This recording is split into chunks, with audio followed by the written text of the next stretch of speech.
Weather updates చూద్దాము. బంగాళాఖాతంలో తీవ్ర వాయుగుండం తుఫానుగా బలపడింది. ప్రస్తుతానికి పుదుచ్చేరికి 270 కిలోమీటర్లు, చెన్నైకి 300 కిలోమీటర్ల దూరంలో కేంద్రీకృతమైందని వాతావరణ కేంద్రం తెలిపింది. దాని ప్రభావంతో దక్షిణ కోస్తా, రాయలసీమలో ఇవాళ రేపు భారీ నుంచి అతి భారీ వర్షాలు, కొన్ని చోట్ల అతి తీవ్ర భారీ వర్షాలు కురిసే అవకాశం ఉందంటున్న వాతావరణ శాఖ అధికారితో మా ప్రతినిధి రాజు ఫేస్ టు ఫేస్. గతంలో ఏర్పడ్డ వాయుగుండం ఇప్పుడు తుఫాన్గా మారింది. ఈ తుఫాన్కి ఫెగల్ అని పేరు పెట్టినటువంటి పరిస్థితి అయితే ఉంది. అసలు ఈ తుఫాను వల్ల అటు ఆంధ్రప్రదేశ్కి ఎంత ప్రభావం చూపించబోతుంది, ఏ జిల్లాల్లో వర్షపాతం ఎక్కువ నమోదయ్యే అవకాశం ఉందనే దాని మనతో పాటు ప్రస్తుతం విశాఖ వాతావరణ కేంద్రం అధికారి కేవీ శ్రీనివాస్ గారు ఉన్నారు. అంటే ఏం సార్ అసలు ఏ జిల్లాల మీద ఈ ప్రభావం ఉండే అవకాశం ఉంది? ఇది ఆంధ్ర మీద ఎక్కువ ఉంటుందా, తమిళనాడు మీద ఎక్కువ ఉంటుందా? ఏం చెప్తున్నాయి అసలు సూచనలు? ఉదయం ఉన్నటువంటి తీవ్ర వాయుగుండం అది ఇప్పుడు అరౌండ్ 14-30 అవర్స్కి అది సైక్లోనిక్ స్టామ్గా ఇంటెన్సిఫై అయింది. అది పుదుచ్చేరికి తూర్పు ఆగ్నేయంగా 270 కిలోమీటర్స్ దూరంలోను, చెన్నైకి ఆగ్నేయంగా 300 కిలోమీటర్స్ దూరంలోను, నాగపట్నంకి తూర్పుగా 260 కిలోమీటర్స్ దూరంలో కేంద్రీకృతమైంది. ఇది వెస్ట్ నార్త్ అంటే పశ్చిమ వాయు దిశగా వెళ్తూ రేపటి మధ్యాహ్నానికి తమిళనాడు పుదుచ్చేరి కోస్ట్ మధ్య ఉన్నటువంటి కరైకల్ అండ్ మహాబలిపురం మధ్య పుదుచ్చేరి దగ్గరలో రేపు మధ్యాహ్నానికి తుఫాన్గా క్రాస్ అయ్యే అవకాశం ఉంది. అంటే దీని ప్రభావం maximum Tamil Nadu Coast and as well as adjoining districts of south coastal Andhra Pradesh. అంటే ఇది తుఫాన్గా మాత్రమే ఉంటుందా, తీవ్ర తుఫాన్గా ఏమైనా రూపాంతరం చెందే అవకాశం ఉందా? లేదు, ఫర్దర్ ఇంటెన్సిఫికేషన్ గురించి మనం చెప్పట్లేదు. It is likely to cross as a cyclonic Storm near Puducherry in the afternoon of tomorrow.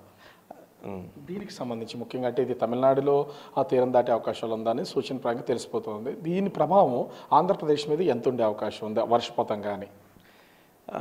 దీనికి మనం సౌత్ కోస్టల్ ఆంధ్రప్రదేశ్లో ఉన్నటువంటి ఇటు నెల్లూరు, తిరుపతి అండ్ చిత్తూరు ఈ 3 డిస్ట్రిక్ట్స్కి కూడా మనం కూడా సైక్లోన్ వార్నింగ్ బులెటిన్స్ అయితే మనం వాళ్ళకు కూడా ఆ డిస్ట్రిక్ట్స్ కూడా మనం ఇష్యూ చేస్తున్నాం. ఇవి ముఖ్యంగా ఇవాళ రేపు కూడా ఈ 3 జిల్లాలకి కూడా ఎక్స్ట్రీమ్ హెవీ రైన్ఫాల్ మనం ఫోర్కాస్ట్ అయితే ఇస్తున్నాం. అంటే around more than 19 centimetres in 24 hours period record అయ్యే ఛాన్సెస్ ఉన్నట్టు చెప్తున్నాం. అలాంగ్ విత్ దట్ రేపటికి అన్నమయ్య జిల్లా కూడా ఈ 3 జిల్లాలకి యాడ్ అవుతుంది. ఈ 4 జిల్లాలకి కూడా మ్యాక్సిమం ఇంపాక్ట్ అయితే ఎక్కువగా ఉంటుంది. వీటికి ఇవి కాకుండా some other districts like YSR Kadapa and Prakasam districts వాటికి కూడా దీని యొక్క ఇంపాక్ట్ ఎక్కువగా ఉంటుంది. హెవీ టు హెవీ రైన్ ఈ రోజుకైతే హెవీ రైన్స్, రేపటికైతే heavy to very heavy rain falls కూడా ఈ జిల్లాలకు ఉండే అవకాశం ఉన్నట్టుగా మరి ఫోర్కాస్ట్. దాదాపు కంటే పెరిగే జిల్లాలతో పాటు పోలిస్తే ఎన్ని సెంటీమీటర్లు ఓవరాల్గా వర్షపాతం నమోదయ్యే అవకాశాలు ఉన్నాయని భావిస్తున్నారు? అంటే సుమారు ఈ నెల్లూరు, తిరుపతి, చిత్తూరు ఈ జిల్లాలకైతే మనం మ్యాక్సిమం అంటే heavy to very heavy rains అంటే అప్ టు 7 to 12 సెంటీమీటర్స్ అంటాం. మోర్ దాన్ 12 సెంటీమీటర్స్ కనుక రికార్డ్ అవుతుంటే వెరీ హెవీ రైన్ఫాల్ అంటాం. అంటే ఇది the amount reaches 19 or 20 centimetres అయితే మన ఎక్స్ట్రీమ్లీ హెవీ రైన్ఫాల్గా దాన్ని మనం టెంప్ చేస్తాం. అంటే ఈ జిల్లాలకి మన ఎక్స్ట్రీమ్లీ హెవీ రైన్ఫాల్ కూడా 1-2 చోట్ల వచ్చే అవకాశం ఉంటుందని చెప్తున్నాం. అంటే 1 or 2 places of these districts అంటే నెల్లూరు, తిరుపతి అండ్ చిత్తూరు ఈ జిల్లాలకి అరౌండ్ 9-10 సెంటీమీటర్స్ వరకు రైన్ఫాల్ రికార్డ్ అయ్యే అవకాశం ఉన్నట్టు చెప్తారు. పర్టికులర్గా చూస్తే మీరు చెప్తున్నటువంటి ఈ జిల్లాలకు సంబంధించి ముంపుగా పరిస్థితులు కానీ లేదా వరదలు వచ్చే పరిస్థితులు కానీ ఏమన్నా ఉండే అవకాశం ఉందా? ఫ్లాష్ ఫ్లడ్ గైడెన్స్ కానీ అలర్ట్స్ కానీ ఈ పర్టికులర్ ఈ జిల్లాలకు అయితే ఇస్తున్నాం. ఇటు కోస్టల్ ఆంధ్రప్రదేశ్లో ఉన్నటువంటి నెల్లూరు అండ్ తిరుపతి, అలాగే రాయలసీమలో ఉన్నటువంటి చిత్తూరు అండ్ అన్నమయ్య ఈ 4 జిల్లాలకి కూడా ఫ్లాష్ ఫ్లడ్ అలర్ట్స్ మనం అయితే జారీ చేస్తాం. అంటే లో టు మోడరేట్ రిస్క్ వీటికి ఉండే అవకాశం. ఇంకొకటి చూస్తే అటు ప్రకాశం, అదేవిధంగా గుంటూరు, కృష్ణా, ఉభయ గోదావరి జిల్లాలకి ఈ వర్షం ప్రభావం ఏమైనా ఉంది? ఎందుకంటే రైతులు కూడా చాలా భయాందోళనలో ఉన్నటువంటి పొజిషన్ అయితే ఉంది. ప్రకాశం జిల్లా వరకు చూస్తే ప్రకాశం జిల్లా కూడా కొంచెం ఎక్కువగానే ఎఫెక్ట్ అవుతుంది. ఎందుకంటే హెవీ రైన్స్ ఈ రోజుకి రేపటికి అయితే హెవీ టు వెరీ హెవీ కూడా మనం ఈ ప్రకాశం జిల్లాకి ఇస్తాం. మీద కంపేర్ టు అదర్ జిల్లాలకైతే కొంచెం మోడరేట్ ఇంటెన్సిటీ అయితే ఉంటుంది. అలాగే విండ్ స్పీడ్స్ కూడా along the Coast of south coastal ఆంధ్రప్రదేశ్లో చూస్తే 50 to 60 కిలోమీటర్స్ విండ్ స్పీడ్ వరకు వెళ్ళే ఛాన్స్ ఉంది. అది gusting up to 70 kilometres per వరకు మ్యాక్సిమం వెళ్ళే అవకాశం ఉన్నట్టుగా మనమైతే ఫోర్కాస్ట్ ఇస్తున్నాం. అంటే విశాఖ సముద్ర తీర ప్రాంతాల్లో కానీ విశాఖలో కానీ ప్రస్తుతం అయితే కొద్దిపాటి వర్షం పడుతున్నటువంటి పొజిషన్. ఇది ఉత్తరాంధ్ర మీద ఏమైనా ప్రభావం చూపిస్తుందా?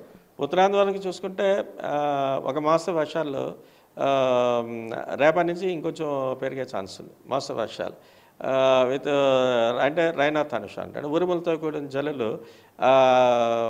కొన్ని ప్రాంతాల్లో మనకి ఉత్తరాంధ్రలో కూడా కనిపిస్తే కానీ భారీ వర్ష సూచన అయితే ఉత్తరాంధ్రకి ఇవ్వట్లేదు. అంటే ఓవరాల్గా ఆంధ్రప్రదేశ్లో ఉన్నటువంటి రైతాంగానికి ఎట్లాంటి జాగ్రత్తలు తీసుకోవాలనే సూచన ఏమైనా చేయగలరా?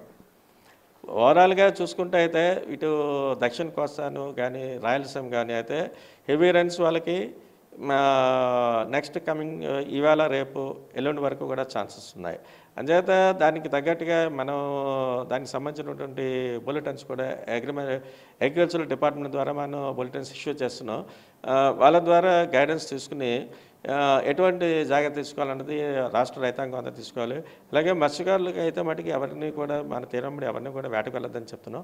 పోర్ట్ అధికారులకు కూడా మనం కన్సర్న్ పోర్ట్స్ అందరికీ కూడా ఇన్ఫర్మేషన్ ఇచ్చాం. ముఖ్యంగా నెల్లూరులో ఉన్నటువంటి కృష్ణపట్నంకి డేంజర్ సిగ్నల్ నెంబర్ 6 అయితే హాష్ చేయవలసిందిగా చెప్పాం. అంటే ఇంకా చివరిగా ఒకవేళ తీరం దాటిన తర్వాత రేపు మధ్యాహ్నం తీరం దాటిన తర్వాత ఎన్ని రోజులు వర్షాలు కురిసే అవకాశం ఉంటుంది? ఇది మ్యాక్సిమం ఎల్లుండి వరకు ఎక్స్టెండ్ అయ్యే ఛాన్సెస్ ఉంది. ఎల్లుండికి గ్రాడ్యువల్గా రేపు అది తీరం దాటిన తర్వాత నుంచి ఇంటెన్సిటీ తగ్గుతూ వస్తుంది. విండ్ స్పీడ్ కూడా గ్రాడ్యువల్గా తగ్గుతూ వస్తుంది. అంటే ఇక్కడ మనం చూడొచ్చు ఖచ్చితంగా ఈ తుఫాన్కి సంబంధించి ముఖ్యంగా నెల్లూరు, చిత్తూరు, తిరుపతి అలా అంటే ఇటు కోస్టల్ ఆంధ్రాకి అదేవిధంగా రాయలసీమ జిల్లాలకి సూచన చేస్తున్నటువంటి పరిస్థితి ఉంది. అన్నమయ్య జిల్లాకు కూడా అంటే రేపు మధ్యాహ్నం నుంచి అన్నమయ్య జిల్లాకు కూడా కొన్ని సూచనలు అయితే చేస్తూ ఉన్నారు. అయితే ఈ 4 జిల్లాల మీద ఈ తుఫాన్ ప్రభావం అయితే ఉంటుంది. అటు ప్రకాశానికి కొద్దిగా గొప్ప ఉంటుంది. అయితే రైతాంగానికి మాత్రం కొన్ని జాగ్రత్తలు తీసుకోవాలని వ్యవసాయ శాఖ కూడా వాతావరణ శాఖ నుంచి తెలియజేశామని చెప్తున్నటువంటి పరిస్థితి ఉంది. దాదాపుగా అంటే అటు 50 నుంచి 60 కిలోమీటర్ల వేగంతో గాలులు వేస్తాయి.